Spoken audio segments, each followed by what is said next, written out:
আবারও পড়ুয়াদের নিরাপত্তায় খামতি, উঠছে জোর প্রশ্ন। এবার ক্যামেরায় ধরা পড়ল স্কুলের ভবনের ভগ্নদশা। যে কোনো মুহূর্তে ভেঙে পড়তে পারে ভবনটি। জঙ্গলমহলের দিঘি হাই স্কুলের ভবনের এই ভগ্নদশা।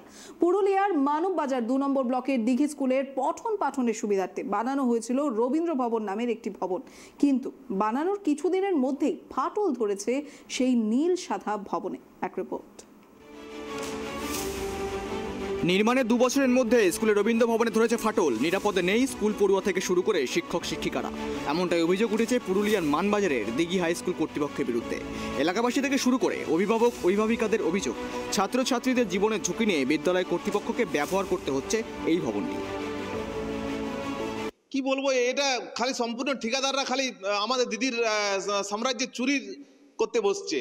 আমাদের বাচ্চারা এই স্কুলে এসে পড়ে, এই স্কুলে তাদের ভবিষ্যৎ, কিন্তু আমরা স্কুলে পড়া ভবিষ্যৎ কি ভাববো?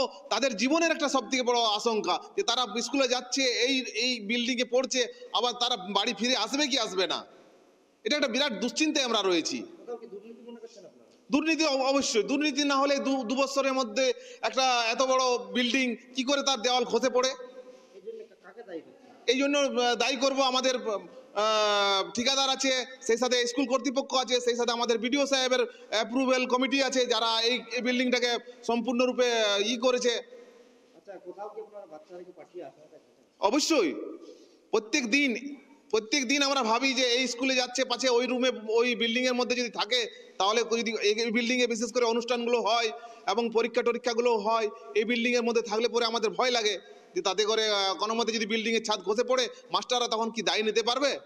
ছাদের উপর দিক থেকে সেই যেন ছাদের চকলা খসে পড়ছে, এরকম ভাবে কি ওই আমাদের বাচ্চারা এই বিদ্যালয়ে পড়ছে, সেই বিদ্যালয়েই তারা বসে পড়াশোনা করছে।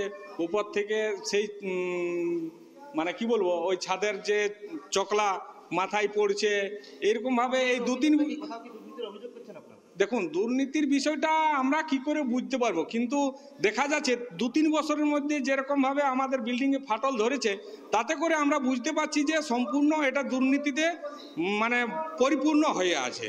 কারণ তাছাড়া এরকম নিম্নমানের প্রত্যেকটা মানে সিমেন্ট থেকে ছড় বালি গুটি, মানে এই যে দেখুন কালো রঙের আছে আপনার এই ইটাটা, এটা তো খুবই নিম্নমানের ইটা। এই সব দিয়ে অভিযোগ, নিম্নমানের সামগ্রী দিয়ে ঠিকাদারি সংস্থা নির্মাণ করেছে এই ভবনটি। তাই নির্মাণে 3 বছর না কাটতেই ফাটল ধরেছে নীল সাদা এই ভবনে। ঘটনার জানাজানির পরেই শুরু হয়েছে রাজনৈতিক চর্চা। উঠেছে প্রশ্ন জঙ্গলমহলের পড়ুয়াদের নিরাপত্তা নিয়ে। টিএমসি আমলে হয়েছে, কিন্তু টিএমসি জড়িত এমন একটা কথা তো নয়। ঠিকাদার যেমন এস্টিমেট তৈরি করেছে, সেই এস্টিমেট হিসাবেই ঠিকাদার কাজ করেছে, কিন্তু ইটের সম্পর্ক, ইট লাগিয়েছে বলেই এই ঘটনাটা ঘটেছে। এস্টিমেট যেমনি বলেছে আমাদের যে পঞ্চায়েত সমিতি থেকে হয়ে থাকে বা গ্রাম পঞ্চায়েত থেকে হয়ে থাকে, এস্টিমেট মোতাবেক তৈরি করেছে। সব থেকে অসুবিধা হয়েছে যেটা হচ্ছে আমাদের কালো ইট তৈরি করা, এই কারণে ওইখানে ধসে পড়ছে। এমন এই ক্ষেত্রে আমাদের টিএমসি সরকারও যুক্ত নেই, এবং লোকালের যে এলাকায় আমাদের আছে যারা পর্যবেক্ষকগুলো, তাদেরও কোনো দোষী নেই। যেমন সব তো স্টাফই কাজ করে অফিসে। যে একটা 25% এবং 75% যে একটা খেলা চলছে, সেটা এখানেও চলেছে। এখানে 4 ভাগের 1 ভাগ টাকা খরচ হয়েছে, সেই টাকা দিয়ে নির্মাণ হয়েছে, বাকি টাকা সব টিএমসি নেতাদের পকেটে গেছে। তাতে করে স্কুলের বেহাল দশা। শুধু আমরা নয়, ওখানের যারা অভিভাবক আছে তারাও এই ইয়াটাকে তুলে ধরেছে। তাদের ছেলেদের কোনো নিরাপত্তা নাই, কোনো স্কুলের পরিকাঠামো ঠিক নাই, এই বিষয়ে আর কি। এটাতে কি বলবেন? আপনারা যে দাবি করছে দুর্নীতির সাথে যুক্ত, দুর্নীতি হয় যে স্কুলের মধ্যেও কি দুর্নীতি? স্কুল, স্বাস্থ্য, শিক্ষা, রাস্তা, পানীয়, সকলে দুর্নীতি। শুধু শিক্ষা বলেই নয়, সকলে দুর্নীতি। চাকরি চুরি থেকে সবাই তো চুরি। যদিও স্কুলের প্রধান শিক্ষককে স্কুলে পাওয়া যায়নি, কিন্তু অন্য এক শিক্ষকের সাথে কথা বলার চেষ্টা করলেও কিছু জানি না বলে তিনি ট্রাইব টিভির ক্যামেরাকে এড়িয়ে যাওয়ার চেষ্টা করেন।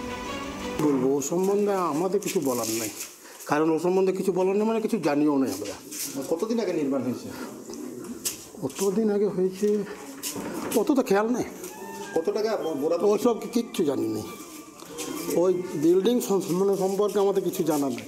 তো সেখানে ফাটল ধরেছে, বিষয়টা জানিয়েছেন কাউকে? আমি কে স্কুলে সে আমি ওই সব সম্বন্ধে জানাতে যাবো?